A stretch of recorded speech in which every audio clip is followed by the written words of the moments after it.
మీరు బిజీగా ఉన్నా సరే వచ్చినందుకు. First of all 3 years gap వచ్చింది, సో కొంచెం మాట్లాడడం అలవాటు తప్పింది. ఇప్పుడు ఇక్కడి నుంచి మేము ప్రమోషన్ స్టార్ట్ చేస్తున్నాం కాబట్టి మెల్లిగా అలవాటు అవుతుంది నాకు మళ్ళీ. మెయిన్గా I would like to thank. మీకు మాట్లాడడం తప్పింది అంటే మాకు అనుమానంగానే ఉంది. తెలుస్తుంది ముందు ముందు. యా, సో ఫస్ట్ నేను శ్రవణ్కి థ్యాంక్స్ చెప్పాలి. కరెక్ట్ టైంకి నాకు రాజీవ్ గారిని, భరత్ని ఇంట్రడ్యూస్ చేశాడు. అండ్ ఆబ్వియస్లీ మా ప్రొడ్యూసర్స్ అందరికీ థ్యాంక్స్, మిగతా ఉన్న ప్రొడ్యూసర్స్కి. బట్ మెయిన్గా నేను రాజీవ్ గారికి చెప్పాలి. అసలు నాకు ఈ సినిమాకి కంప్లీట్ ఫ్రీడమ్ ఇచ్చారు. ఎటువంటి అనుమానం ఆయన పెట్టుకోలేదు నా మీద. ఇది ఎందుకు ఇట్లుంది, ఇది ఎందుకు ఇలా చేస్తున్నావు అన్న ఒక్క క్వశ్చన్ లేదు అసలు. నువ్వు ఏదనుకుంటున్నావు అది చెయ్యి అన్నారు. సో నాకు ఆ ఫుల్ ఫ్రీడమ్ ఉండడం వల్ల నేను ఈ సినిమా ఇంత ఫాస్ట్గా చేయగలిగాను. I think we finished in 31 days ఈ సినిమా. వైజాగ్ అండ్ కాశ్మీర్లో షూట్ చేసాం.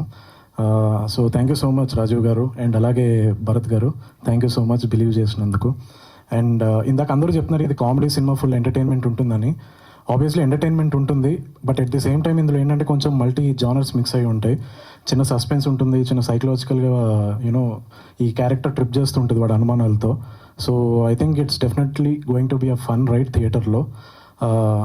ఐ హోప్ డీజెటిల్లు మీరు అందరూ ఎలా సపోర్ట్ చేశారు, ఈ సినిమా కూడా నన్ను అలా సపోర్ట్ చేస్తారని అనుకుంటున్నాను. And last but not least నా టీమ్, మెయిన్గా శ్రీచరణ్ ఈ సినిమాకి నాకు బ్యాక్ బోన్గా ఉన్నాడు. వైజాగ్లో మేము చిన్నప్పుడు ఇలా తిరుగుతుంటే మాకు దారి చూపించాడు మా అందరికీ. మళ్ళీ ఇప్పుడు ఈ సినిమాకి మళ్ళీ నాకు దారి చూపించాడు. అరే ఇలా చేయకూడదు, అలా చేయకూడదు అని ఎప్పటి నుంచో చెప్తూ ఉంటాడు అలాగా.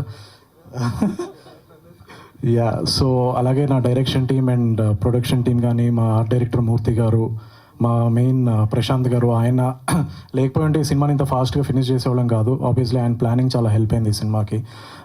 ఇంకెవరైనా మర్చిపోయి ఉంటే సారీ, బట్ అందరికీ పేరు పేరున థ్యాంక్స్. అండ్ మెయిన్గా ఆబ్వియస్లీ ఈశ్వర్ బ్రో గురించి చెప్పాలి. ఈ సాంగ్కి ఆయన మేము ఎల్లుండి షూట్ చేస్తున్నాం అంటే 2 days ముందు ఆయన కాశ్మీర్ వచ్చి అప్పటికప్పుడు, ఇంకా మేము మాస్టర్తో చేస్తున్నాం అనుకోలేదు, కాశ్మీర్లో అప్పటికప్పుడు డిసైడ్ అయ్యాము షూట్ చేద్దామని. అండ్ ఆయన వెంటనే ఇమీడియట్గా బయలుదేరి ఒక కాన్సెప్ట్తో వచ్చి చాలా ఒక కేయోటిక్ స్కెడ్యూల్లో షూట్ చేశారు ఆయన. And thank you so much bro, అసలు ఎలాంటి స్ట్రెస్ ఇవ్వకుండా మీరు. అండ్ ఆబ్వియస్లీ రాశి గారితో పనిచేయడం నాకు చాలా ఐఎమ్ బ్లెస్డ్ మ్యామ్. నాకు మీ క్యారెక్టర్ చెప్పడానికి వచ్చినప్పుడు ఫుల్ టెన్షన్ ఉండే, అంటే మీరు ఎలాంటి క్వశ్చన్లు వేస్తారా అని ఫుల్ భయం ఉండే. So thank you so much మీరు వెంటనే ఒప్పుకున్నందుకు. అండ్ అలాగే అజయ్ గారు అండ్ బ్రహ్మాజీ గారు, డెఫినెట్గా బ్రహ్మాజీ గారు డీజీటీలో చూశారు. మా ఇద్దరి కాంబినేషన్లో ఇది ఇంకొక ఇంట్రెస్టింగ్ క్యారెక్టర్ రాబోతుంది. అండ్ ఆబ్వియస్లీ అజయ్ గారు, ఈ సినిమాలో ఆయన మీరు కంప్లీట్ ఒక డిఫరెంట్ లెవెల్లో చూస్తారు ఆయన్ని. It's a new character for him. And Merin, thank you so much for being Kanya. I think ఈ కన్యా హీరోయిన్ క్యారెక్టర్ని ఎవరిని పెట్టాలని ఆలోచిస్తున్నప్పుడు తను ఇసుకపట్నం అని చెప్పి ఒక వెబ్ సిరీస్ చేస్తుంది. So one of the executive producer నా ఫ్రెండ్, సో తను చూపించాడు. Then I thought she'll suit for Kanya role. And ఇమీడియట్గా రాజీవ్ గారు అందరూ ఒప్పుకోవడం, and she's on board. Terrific performance Merin. మేము ఎడిట్ చూసాం, రాజీవ్ గారు కూడా చాలా ఇంప్రెస్ అయ్యారు పర్ఫార్మెన్స్కి. Thank you so much for being Kanya. And last but not least మా రాగ్. అసలు నేను 100% నేను చెప్తున్నాను, ఈ సినిమా వచ్చిన తర్వాత నీ గురించి అందరూ మాట్లాడుకుంటారు. ఇన్ని రోజులు ఏమైపోయావు అని చెప్పి అనుమానాలు క్రియేట్ అవుతాయి అందరికీ. అంత టెరిఫిక్గా పర్ఫామ్ చేశాడు. నేనే షాక్ అయ్యాను అసలు, అరే ఇన్ని రోజులు ఎక్కడున్నాడు ఈ మనిషి అన్న ఫీలింగ్ వచ్చింది. Outstanding performance Raag. ఎడిట్లో అసలు మేము అలా చూస్తూ ఉండిపోయాం నిన్ను. అందరినీ ఉన్న సీనియర్ యాక్టర్స్ ఉన్నా సరే అందరినీ డామినేట్ చేశాడు అసలు ఆ పర్ఫార్మెన్స్తో. చాలా బ్రైట్ ఫ్యూచర్ ఉంది రాగ్ నీకు. ఐ హోప్ ఈ సినిమా తర్వాత నువ్వు పెద్ద స్టార్ అవుతావని నేను అనుకుంటున్నాను నేను.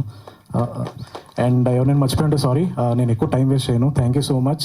ఇంకా ఎలాగో ఇక్కడి నుంచి ప్రమోషనల్ యాక్టివిటీస్ నడుస్తాయి కాబట్టి ఇంకా కనిపిస్తూనే ఉంటాం మేమంతా. సో ఇంకా డీటెయిల్గా ఈ సినిమా గురించి నేను చెప్తాను. ఇంకా చాలా చెప్పాల్సిన కూడా ఉన్నాయి, అసలు ఈ క్యారెక్టర్ డిజైనింగ్ ఏంటి అన్నది.